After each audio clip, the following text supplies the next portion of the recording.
Oi, tudo bem? Welcome to Intermediate Portuguese, the only podcast that helps you tell your story in Brazilian Portuguese the way you do in your native language. This is Ali coming from Salvador, Bahia, the beautiful, beautiful place where I lived and I have lived for a while now. And I am very happy because weather here is very nice. I hope you are in a nice place as well. After listening to this episode, you'll have some good general vocabulary about investments. Today, we are dealing with investment advice, but really things that most Brazilians are familiar with. We have some more specialized vocabulary as well, as always in my discussions, and you can always get the transcript for my discussions by going to my website in the link that is available in the description of this episode. Now, without further ado, which in Portuguese is sem mais delongas, vamos ao episódio de número 273. 273, that's a lot. And the episode is Conselhos de Investimento.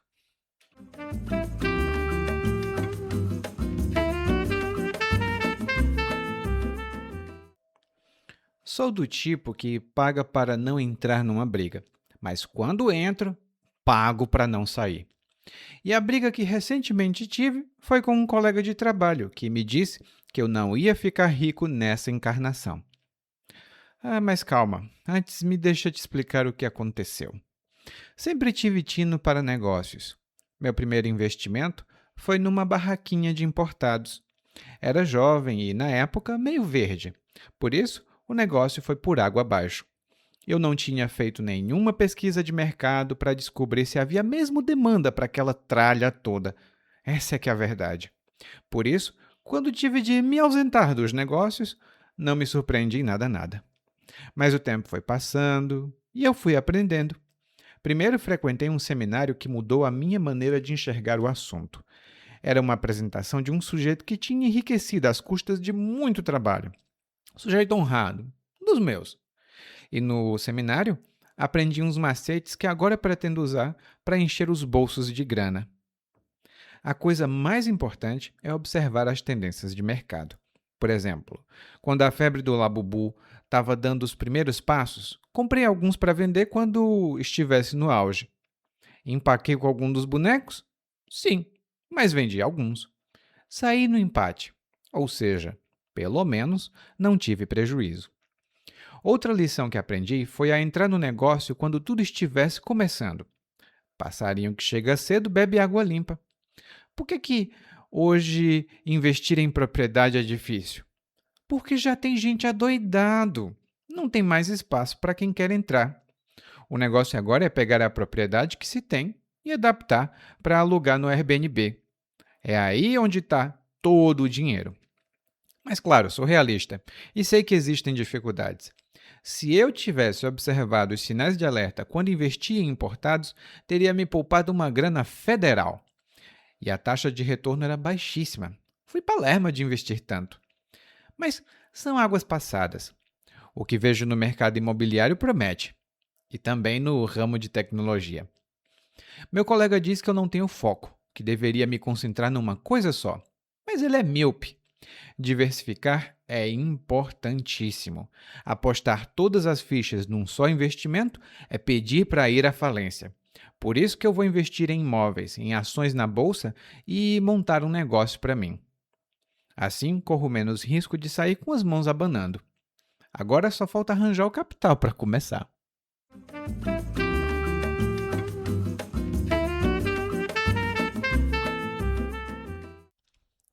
Bom, no nosso episódio de hoje, o narrador começa se apresentando de uma maneira muito divertida. É inclusive uma frase muito comum e muito informal no Brasil, que é: sou do tipo que paga para não entrar numa briga, mas quando entro, pago para não sair. E é uma frase comum que nós usamos para dizer que nós vamos insistir, nós vamos teimar, nós vamos continuar em caso de conflito. Nós não gostamos de conflito, mas se temos um conflito, então vamos continuar. Vamos insistir nisso. E Esse narrador briguento, né, esse narrador confusento, que gosta de confusão, de bagunça, ele disse que teve uma briga com um colega de trabalho, porque o colega de trabalho disse que o narrador ia continuar pobre pelo resto da vida, ou pelo menos que o narrador não ia ficar rico. E o narrador então começa a apresentar um pouco de sua própria história, muito provavelmente porque ele quer nos convencer de que ele vai ficar rico. Vamos ver se ele consegue. Ele diz aqui que sempre teve tino para negócios. E quando alguém tem tino para alguma coisa, significa que essa pessoa tem um talento natural, uma habilidade natural para essa coisa. Geralmente na expressão ter tino para os negócios. Por exemplo, eu nunca tive tino para os negócios. Eu nasci para trabalhar na empresa de outras pessoas. Eu não quero ter a minha própria empresa, porque eu nunca tive tino para negócios. E aí o narrador começa a contar mais sobre o primeiro investimento grande que ele fez, que foi numa barraquinha. Na época, ele era meio verde e, por causa disso, o negócio dele foi por água abaixo. Nós temos aqui algumas expressões muito boas. A primeira delas é investimento. Pode parecer uma palavra fácil e clara, mas o verbo é investir. Quem fala espanhol, às vezes vai confundir um pouco e vai dizer que é como invertir, mas não, é investir. E quando você investe em alguma coisa. Eu invisto em negócios. E o investimento que o narrador fez foi numa barraquinha de importados. E uma barraca é um ponto de venda que fica na rua. Geralmente é como uma tenda mesmo, é uma barraca. Você tem uma estrutura de ferro muito básica, tem um teto e só. É tipo, está ali você e sua coragem de trabalhar. Nas ruas do Brasil é muito comum ter barraquinhas de todo tipo de coisa. Barraca de comida, barraca de produtos importados, barraca de produtos de higiene. Muitas dessas barracas estão ali regulares, ou seja, elas podem vender os produtos porque elas têm autorização da prefeitura. Mas muitas delas não. As pessoas simplesmente têm vontade de colocar uma barraca, colocam ali e começa a vender. Muito simples. E quando o narrador diz uma barraquinha de importados, também é um fato cultural muito comum aqui no Brasil. Essas barraquinhas vendem produtos importados que provavelmente não pagaram todos os impostos. Então, são produtos ilegais algumas vezes, não é sempre, tá? É só para você saber que isso acontece. O narrador, então, fez esse investimento em produtos importados, geralmente bolsas, aparelhos eletrônicos, né, rádios, fones de ouvido, guarda-chuva, que eu vejo muito aqui nas ruas de Salvador. E o narrador diz, então, que ele era meio verde, ou seja, quando uma pessoa é verde, ela é inexperiente. E quando eu comecei a dar aulas, muitos anos atrás, 13, mais ou menos 13 anos atrás, eu era meio verde, mas hoje não. Hoje eu já estou maduro. E então, o narrador era meio verde e o negócio foi por água abaixo. Quando algo vai por água abaixo, isso significa que essa coisa não tem sucesso. Ela fracassa. Ela deixa de existir, ela vai à falência. Ela se perde. E qualquer coisa pode ir por água abaixo, literalmente. Imagine só, você está preparando um bolo, né? Mas você se esqueceu de colocar fermento. Então o bolo não vai crescer. Ele vai virar um tapete, vai ficar duro. Por isso, o seu bolo foi por água abaixo. Ele não ficou bom, ele foi um fracasso. E antes de 2020, eu planejava viajar para a China, né? Estava com muitos planos, tal. Mas aí veio 2020, tivemos a pandemia naquela época, e meus planos de viajar foram por água abaixo, o que é uma pena. Mas aí o narrador então diz, né? Ele era verde e os negócios foram por água abaixo, principalmente porque o narrador não tinha feito uma pesquisa de mercado para descobrir se havia demanda para aquela tralha toda. Então, ele não tinha feito uma pesquisa de mercado para descobrir se havia demanda para aquela tralha toda. E aqui temos três boas palavras: duas sobre investimentos e negócios e uma palavra mais geral. A primeira delas é a pesquisa de mercado. E a pesquisa de mercado é o processo que as empresas e as pessoas seguem para reunir e analisar informações sobre os consumidores, as empresas concorrentes, os preços, as tendências. Geralmente, uma empresa só abre depois de fazer uma pesquisa de mercado. Eles investigam tudo e querem saber: esse negócio vai dar dinheiro? Se na pesquisa eles descobrirem que não dá dinheiro, eles não vão investir. E foi o que o narrador não fez, porque ele não sabia se havia demanda. E quando nós falamos de demanda, nós queremos dizer que existem pessoas interessadas em adquirir, em comprar esse produto ou serviço. Por exemplo, eu dou aulas de português, então tem uma demanda boa para isso. Tem muitos estudantes como você que querem aprender português, então tem muita demanda pelos meus serviços. Mas aqui no Brasil eu tenho que dizer, o inglês tem muito mais demanda. Muitas pessoas querem aprender inglês e muitas empresas precisam de falantes de inglês.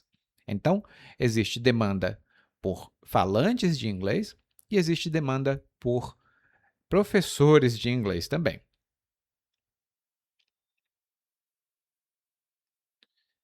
E a outra palavra que o narrador utilizou foi tralha, que é a palavra mais comum ou mais informal dessas três. E quando ele falou tralha, significa que ele não tinha uma boa opinião sobre os produtos que ele vendia, porque tralha são os objetos que não são muito úteis, que a qualidade não é muito boa.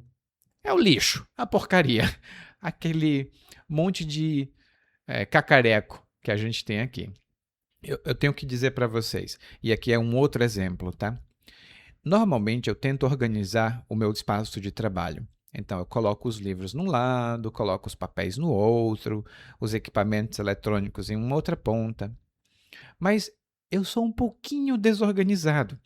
Então, eu acabo colocando uma coisa aqui, outra coisa ali, e de repente meu quarto está cheio de tralha que eu não preciso. Eu tenho coisas aqui realmente que não são necessárias.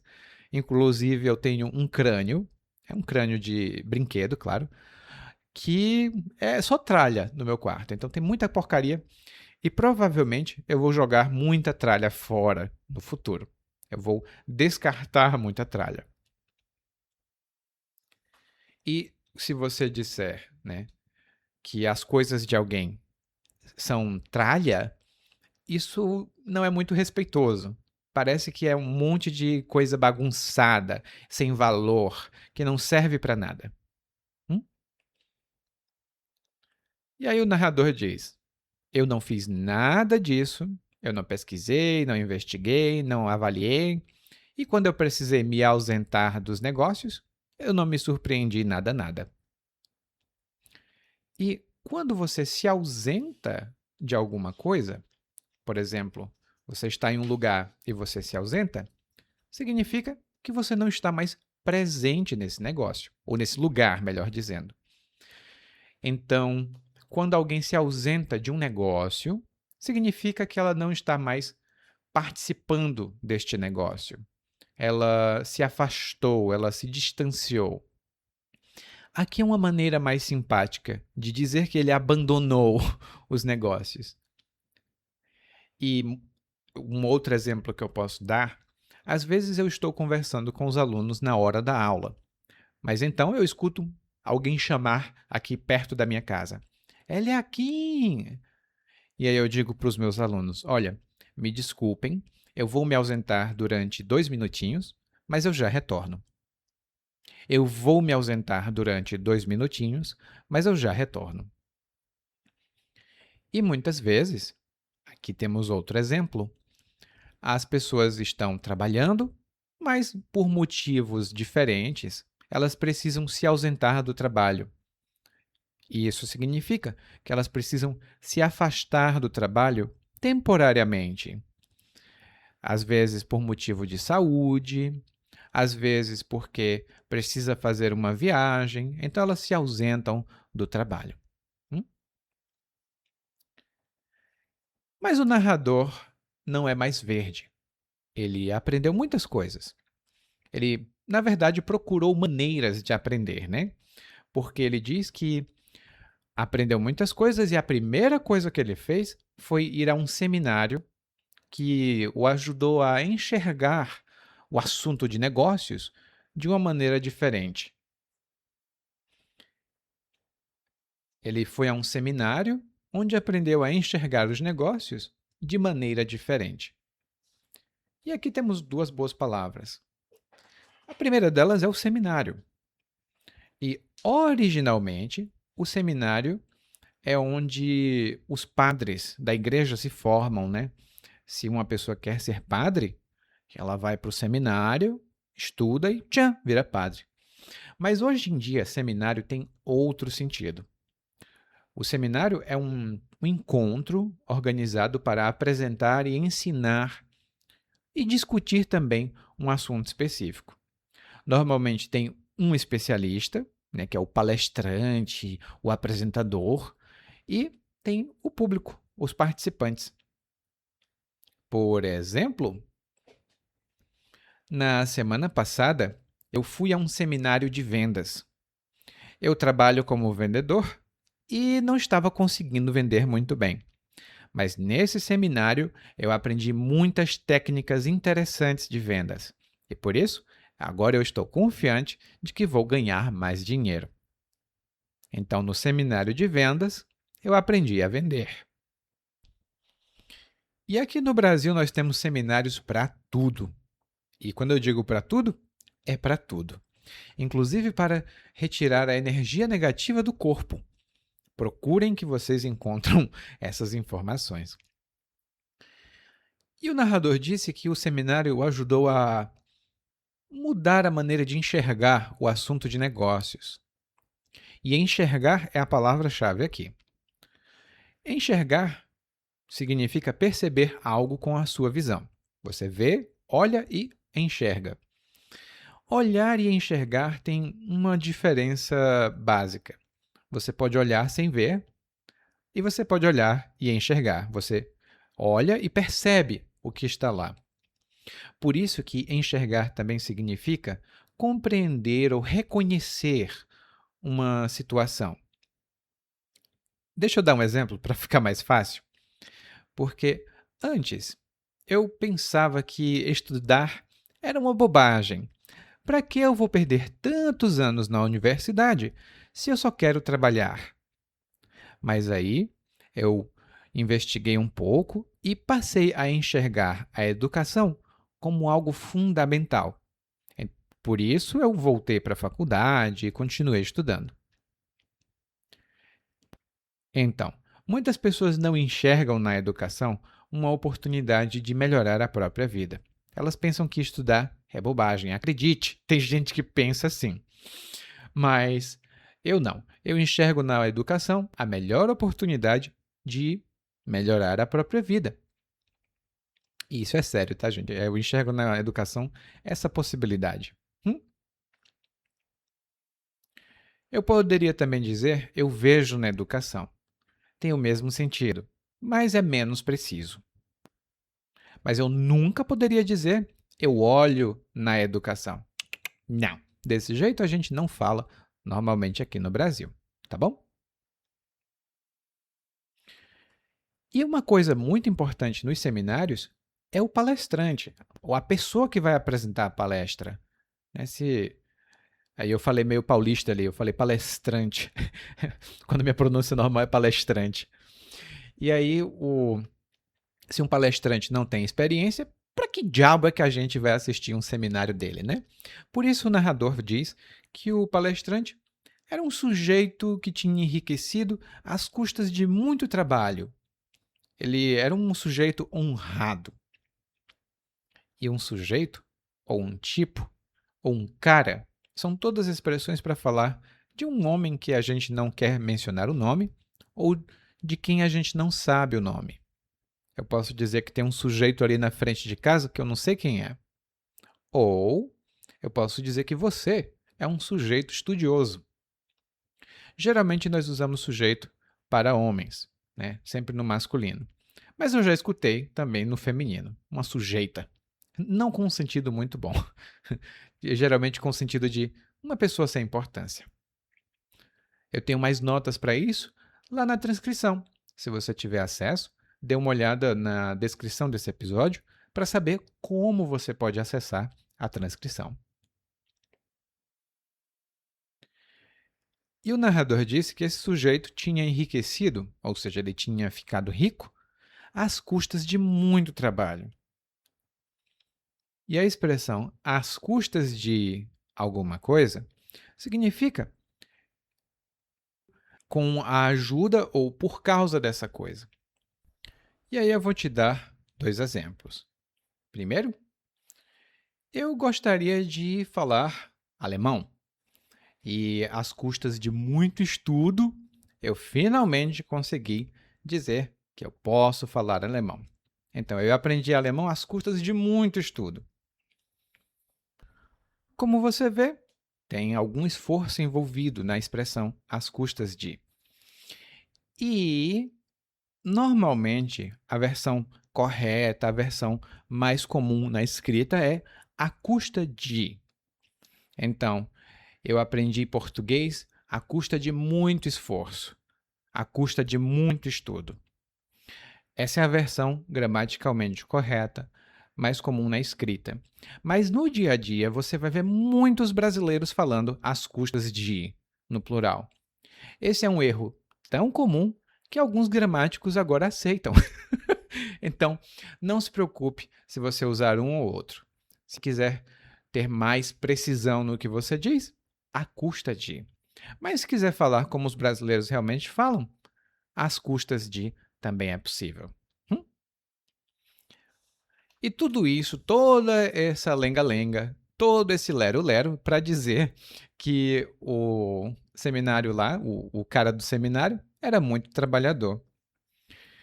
E o narrador aprendeu com ele alguns macetes.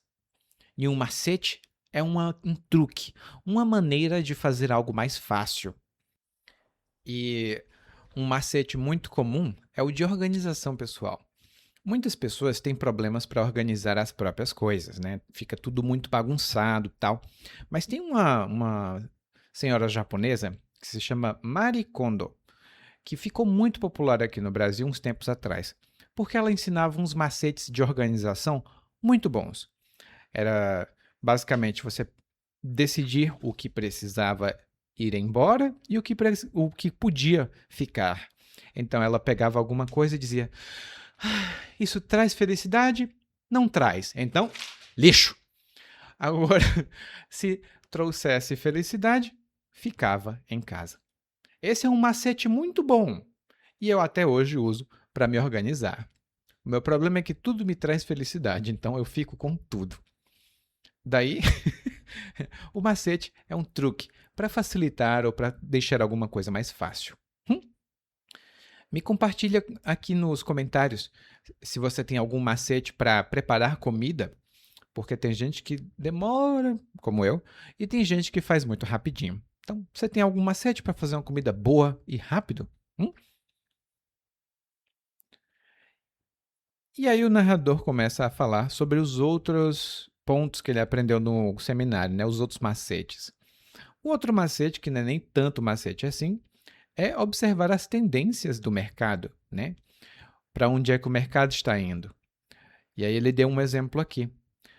Teve uma época que havia uma febre de Labubu. Lá no começo, ou seja, quando estava dando os primeiros passos, o narrador comprou alguns bonecos Labubu para vender quando estava no auge.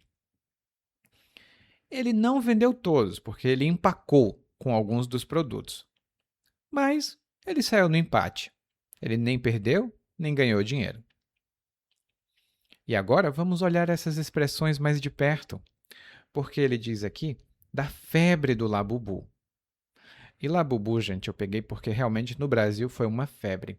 Eu lembro que quando estava realmente no ponto mais alto, quando estava no auge, as pessoas brigavam, elas batiam umas nas outras porque elas queriam a droga do Labubu.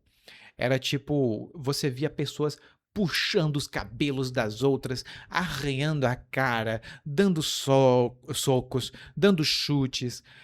Tudo isso por causa do Labubu. Então foi uma febre. Mas agora já nem está tão popular como normalmente são as febres. E tudo isso foi para dizer que a febre é uma moda, é alguma coisa que de repente fica muito popular, mas que é apenas uma coisa passageira. Normalmente isso passa rápido. Antes era o Labubu. Depois viraram as cartas de Pokémon. Aqui no Brasil tem muitas pessoas comprando cartas de Pokémon. Não sei porquê.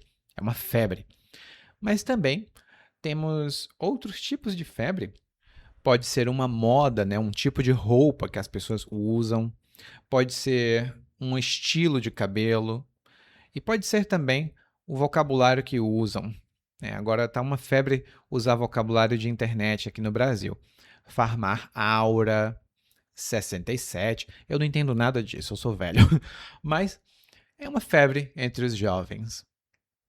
Aí uma febre no passado também que teve, que foi muito rapidinho, que acabou, foi o fidget spinner aqui no Brasil. As pessoas compravam aqueles negocinhos para girar e girar e girar, e eu ficava, por quê? Por que isso é popular? Mas foi uma febre, todo mundo tinha, inclusive eu. Eu não sabia por que eu tinha, mas eu tinha. E o narrador diz, né, que quando a febre estava começando, ou seja, quando ela estava dando os primeiros passos, ele comprou alguns para vender quando estivesse no auge. E o auge é o ponto mais alto de alguma coisa. No caso da febre do Labubu, é no ponto em que todo mundo estava comprando e já não era possível encontrar. A gente também pode falar o auge de popularidade. Eu sou um pouco mais velho, né, do que os meus amigos. Então, muitas coisas que eu conheço hoje já estão decadentes. Assim, músicos, artistas. Mas antigamente, nossa, quando era no auge, por exemplo, no auge dos Beatles, né? Tava todo mundo arrancando os cabelos, Imagine All the People e coisa do tipo. Hoje eles já não estão mais no auge da carreira, né? Acho que já nem existem mais, eu acho. Então, quando estava no auge, todo mundo gostava. E o narrador disse que comprou esses produtos para vender quando eles pudessem ser mais caros, no auge de popularidade, mas ele não vendeu tudo. A palavra que ele disse foi que ele empacou com alguns dos produtos. E empacar é uma palavra muito informal, muito boa, inclusive, que significa ficar parado, não avançar, ou ter alguma dificuldade para avançar. Se você está dirigindo um carro, né? E de repente tem um bloqueio no chão e o seu carro fica parado e ele não vai, você acelera o carro e ele morre, o carro empacou. O carro parou, ele não está saindo mais dali. Ele empacou no meio do caminho. E às vezes, quando você está estudando português, tem alguns pontos de gramática que são muito complicados. Você estuda, estuda, estuda, mas não consegue entender. Ou seja, você empacou naquele ponto. E quando o narrador diz que ele empacou com alguns produtos, ou que alguns produtos empacaram, significa que ele não conseguiu vender, ou que os produtos não foram vendidos. Daí, ele não vendeu tudo, né? Ele vendeu só alguns, mas o que ele vendeu foi suficiente para recuperar o dinheiro perdido. Não foi o suficiente para ganhar mais dinheiro, mas ele também não perdeu. Ou seja, Ele saiu no empate. Ele saiu no 0-0. E o empate normalmente é utilizado em competições esportivas. Quando nós temos duas equipes, dois times jogando, e os dois times marcam o mesmo número de pontos, por exemplo, o Brasil marcou 1, a Argentina marcou 1, isso significa que o jogo tem um empate. O resultado é igual. Um time tem um ponto, outro time tem um ponto. No dia a dia, nós usamos essa palavra para dizer que não houve diferença, não houve perda, nem houve ganho. Foi um empate. Como eu disse também, a gente diz que saiu no 0-0, que é uma referência ao futebol. Um time marcou 0 pontos, outro time marcou 0 pontos, ninguém ganhou, ninguém perdeu. E um outro exemplo que eu posso te dar, e é um exemplo muito coloquial, é de uma pessoa que está querendo ter um encontro romântico. Digamos que o João gosta muito da Maria, né? Mas a Maria não conhece muito bem o João. E aí o João convida a Maria para sair e está com a esperança de dar uns beijos na Maria. Mas a Maria não está muito interessada, não. Então, eles conversaram, conversaram, conversaram, e o João sai com a sensação de que foi um empate. Foi um 0-0. É um, como eu disse, é uma coisa muito coloquial. As pessoas às vezes dizem isso. E aí os amigos do João podem perguntar para ele: Ah, e aí, João, como foi o seu encontro com a Maria? E aí o João vai e diz: Ah, foi empate. Foi 0-0. Ou seja, nada aconteceu. Eu tenho algumas observações sobre isso lá na nossa transcrição. Dê uma olhada como você pode ver, né, essa transcrição na descrição desse episódio. E aí o narrador continua falando das lições. Minha nossa, esse seminário realmente foi muito bom, porque ele aprendeu bastante coisa. A outra coisa que ele aprendeu foi que tem que chegar cedo em uma tendência de mercado. Ele fala uma frase que é muito típica agora da internet, especialmente falando sobre negócios, que é: passarinho que chega cedo, bebe água limpa. Passarinho que chega cedo, bebe água linda. Oh, limpa, não linda, limpa. E essa frase é uma tradução de um termo, de uma frase de outros idiomas também, porque no Brasil a gente também fala: Deus ajuda quem cedo madruga, que pode ser uma adaptação. Se você faz cedo, tudo vai sair bem melhor. Mas o que acontece é que o narrador acha que tem que chegar cedo, porque quando tem gente adoidado, já é impossível você conseguir alguma coisa. E ele menciona o mercado de propriedades, né, de imóveis, casas, prédios. Ele diz que já tem gente adoidado nesse mercado. E quando nós usamos adoidado como adjetivo ou advérbio, isso significa em grande quantidade ou de maneira intensa, né? Uma coisa sem controle. Quando ele diz que tem gente adoidado ali, significa que tem gente demais, tem muita gente. Tem gente pra caramba, tem gente adoidado. Outro exemplo que eu posso dar para você é o seguinte: Olha, me desculpa por eu ter esquecido o seu aniversário. Não foi por mal, é porque eu estou trabalhando adoidado esses dias. Eu estou trabalhando adoidado e não tenho tempo para nada. Eu estou trabalhando adoidado. E tem um filme antigo que se chama Curtindo a Vida Adoidado. E em inglês eu acho que é Ferris Bueller's Day Off, alguma coisa assim. Então, no português ficou Curtindo a Vida Adoidado. É um filme antigo. Eu disse, as minhas referências são antigas, eu sou um pouco mais velho.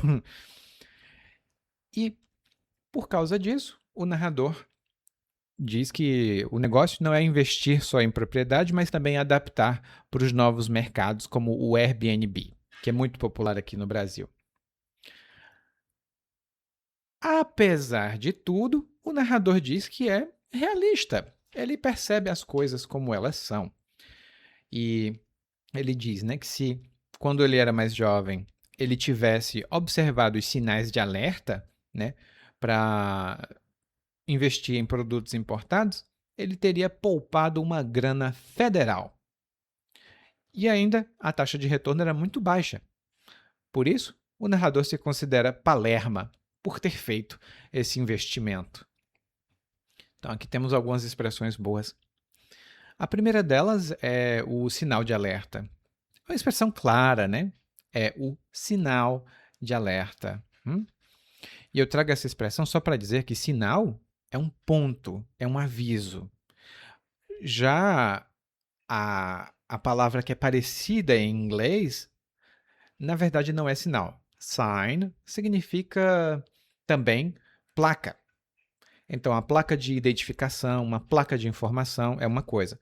Um sinal é um aviso, é um alerta, alguma coisa assim. Então, um sinal de alerta é um ponto de alerta. Eu tenho mais notas sobre isso na descrição e na transcrição desse episódio. E o narrador disse: bom, se eu tivesse observado os sinais de alerta, eu teria poupado uma grana federal. Quando ele diz federal aqui, ele não está falando de governo. Não. Federal significa da federação, né, do governo, mas também significa, informalmente, uma coisa muito grande, em grande quantidade ou em grande intensidade. É uma palavra bem informal nesse sentido. Então, se eu digo que em Salvador está fazendo um calor federal, todo mundo sabe que aqui está muito quente. Aqui em Salvador nunca, nunca fez um frio federal. Ai, quem dera fizesse um frio federal aqui. Mas não, nunca fez. E eu gastei um dinheiro federal, significa que eu gastei muito dinheiro. Então, federal pode ser uma coisa de intensificação, ou em quantidade, ou em qualidade. E é muito, muito coloquial. Se você usar nesse sentido, todo mundo vai perceber que você está falando informalmente. E o narrador gastou uma grana federal, não teve retorno nenhum, ou seja, ele não recuperou o investimento e foi Palerma. E Palerma é alguém pouco inteligente, alguém que não presta muita atenção. Então, é alguém estúpido. A gente usa isso muito como um insulto, né? Alguém faz alguma burrice e nós dizemos: ai, seu Palerma, não faça isso. Ou sua Palerma, preste atenção. E é mais leve do que idiota. Se você chamar alguém de idiota, é um tapa na cara. Agora, se você disser: você é um pouco Palerma, é apenas uma agressão leve. Então, escolha as suas armas para atacar alguém. E o narrador sabe, então, que no passado ele era palerma, ele era ingênuo, não prestava muita atenção, mas isso são águas passadas, porque agora ele sabe que o mercado de casas promete. O mercado imobiliário promete. E quando ele disse que são águas passadas, significa que isso terminou, isso pertence ao passado, isso não tem mais relevância no presente. A gente usa muito isso com o sentido de esqueça, isso não é mais importante. Por exemplo, eu sei que antigamente eu não era muito simpático com você, mas é porque você também não era uma pessoa legal, né? Você era meio chato. Mas isso são águas passadas. Vamos ser amigos? Né? No passado eu tinha ódio de você, você era um chato. Mas agora eu tô mais velho, eu tô mais experiente. E essas intrigas do passado são águas passadas. Ou seja, vamos esquecer. E quando o narrador disse que o mercado de casas promete, ele é promissor, ele tem boas oportunidades, ele apresenta boas oportunidades de bom resultado no futuro, né? Então, isso promete. E também o narrador fala que vai investir não só nas casas, mas também na tecnologia, né? Essas coisas de tecnologia, inteligência artificial, cloud service, todas essas coisas assim.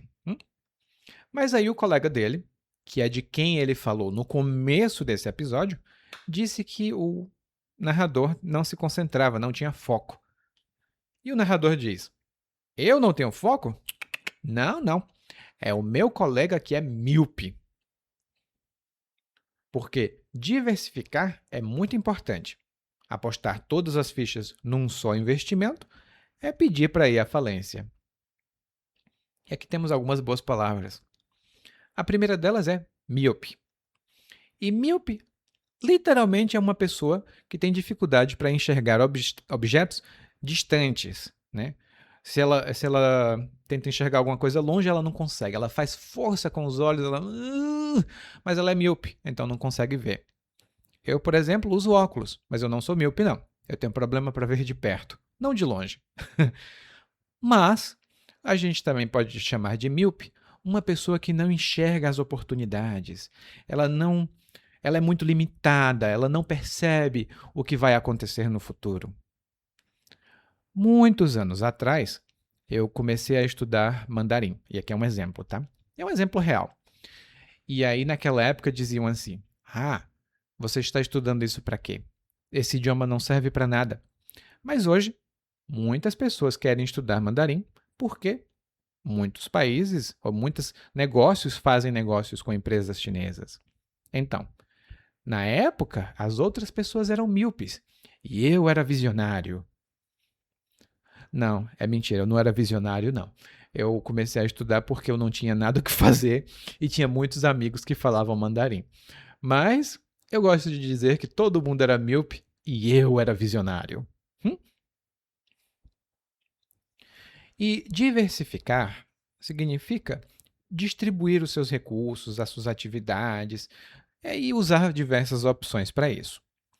Você pode diversificar os investimentos, então você investe na bolsa de valores, investe em casas, investe em itens colecionáveis, investe em várias coisas. Você diversifica os seus investimentos. Muitas pessoas também diversificam as amizades. Elas não querem ter só uma amizade em um grupo só. Elas têm amigos do trabalho, amigos do yoga, amigos da academia, amigos da rua, amigos de todo lado. Elas diversificam as amizades. Você pode diversificar qualquer coisa. Inclusive, a minha gatinha está querendo diversificar alguma coisa aqui. Eu vou botar ela para fora. Eu acho que ela quis diversificar os alimentos, que aqui no quarto ela só tem poeira. Aí ela foi para a cozinha procurar comida. Bom, e o narrador diz que é importante diversificar porque se você apostar todas as suas fichas em uma coisa só, é pedir para ir à falência. E apostar as fichas aqui faz referência ao poker, ao cassino. Porque quando uma pessoa vai no cassino, ela usa fichas para apostar. Ela não usa dinheiro, né? Ela paga com dinheiro, mas ela usa fichas para fazer as apostas. Então a gente diz, apostar todas as suas fichas numa coisa só, é perigoso, você pode perder tudo. E por isso o narrador diz que ele está investindo em várias coisas diferentes para não ter o risco de sair com as mãos abanando. E sair com as mãos abanando ou ficar com as mãos abanando é uma expressão muito coloquial. E significa ficar sem nada, não obter o resultado que você quis obter, mesmo depois de fazer esforço, né? Então, um exemplo que eu posso te dar é: eu entrei em contato com a empresa para fazer uma negociação. Passei muitas horas negociando com a empresa e estava quase certo de que sairia com um contrato assinado e muito dinheiro no bolso.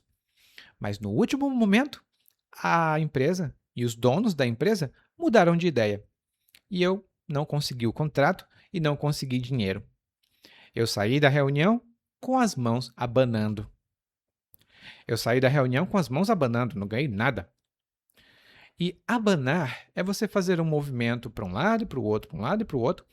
Às vezes nós abanamos, usamos a mão para abanar o rosto para fazer vento. Né? Quando está muito calor, você pega um papel e faz. Você abana o papel, né? Usa o papel melhor para abanar o rosto, para fazer um ventinho. Então, esse mexer para um lado e para o outro, para um lado e para o outro, é abanar. Inclusive, um cachorrinho, né? Um cachorrinho muito bonitinho, pequenininho. Eu tenho um cachorro, gente, eu adoro cachorro. O cachorro, quando tá feliz, ele abana o rabo para um lado e para o outro, para um lado e para o outro, para mostrar que está feliz. E, no fim, o narrador fala que aprendeu muitos macetes, que fez essa pesquisa, que sabe de tudo, e só falta o capital para investir. E o capital é o dinheiro. Observe, o capital, masculino. Mas quando é feminino, a capital, essa é a cidade. Então, a capital do Brasil é Brasília. Já o capital é o dinheiro. Então, é como aquele negócio, né? Vontade a gente não tem é o dinheiro. o narrador, coitado, ele tá assim. Agora vamos ouvir o monólogo mais uma vez, na mesma velocidade de antes, e preste atenção nas novas palavras. Veja quantas, ou melhor, veja se você compreende melhor o monólogo inicial.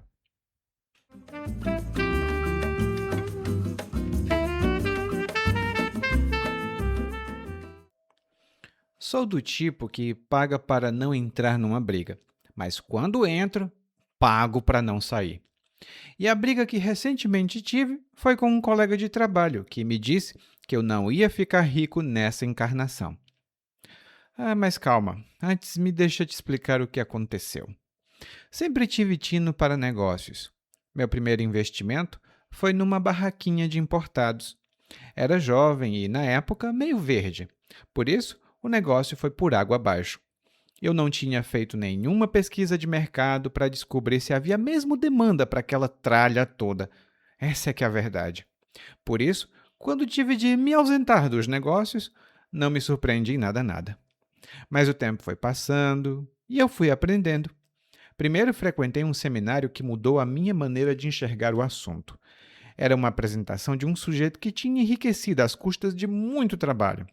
Sujeito honrado, dos meus. E no seminário, aprendi uns macetes que agora pretendo usar para encher os bolsos de grana. A coisa mais importante é observar as tendências de mercado. Por exemplo, quando a febre do Labubu estava dando os primeiros passos, comprei alguns para vender quando estivesse no auge. Empaquei com algum dos bonecos? Sim, mas vendi alguns. Saí no empate, ou seja, pelo menos não tive prejuízo. Outra lição que aprendi foi a entrar no negócio quando tudo estivesse começando. Passarinho que chega cedo bebe água limpa. Por que hoje investir em propriedade é difícil? Porque já tem gente adoidado. Não tem mais espaço para quem quer entrar. O negócio agora é pegar a propriedade que se tem e adaptar para alugar no Airbnb. É aí onde está todo o dinheiro.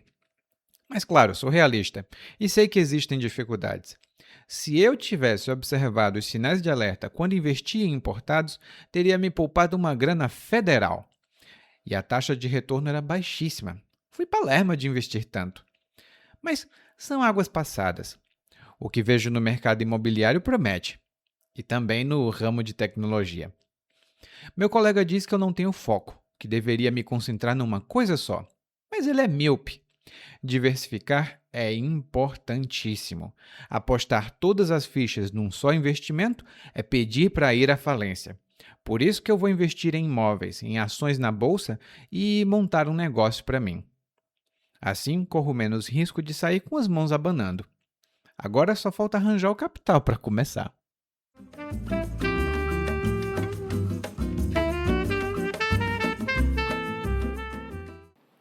Oi, muito obrigado por ouvir esse episódio até o final.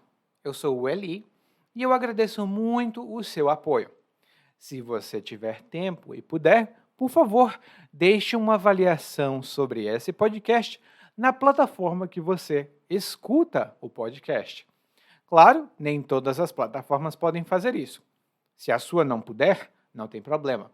Continue ouvindo, mande suas mensagens e a gente se vê por aqui. Tchau!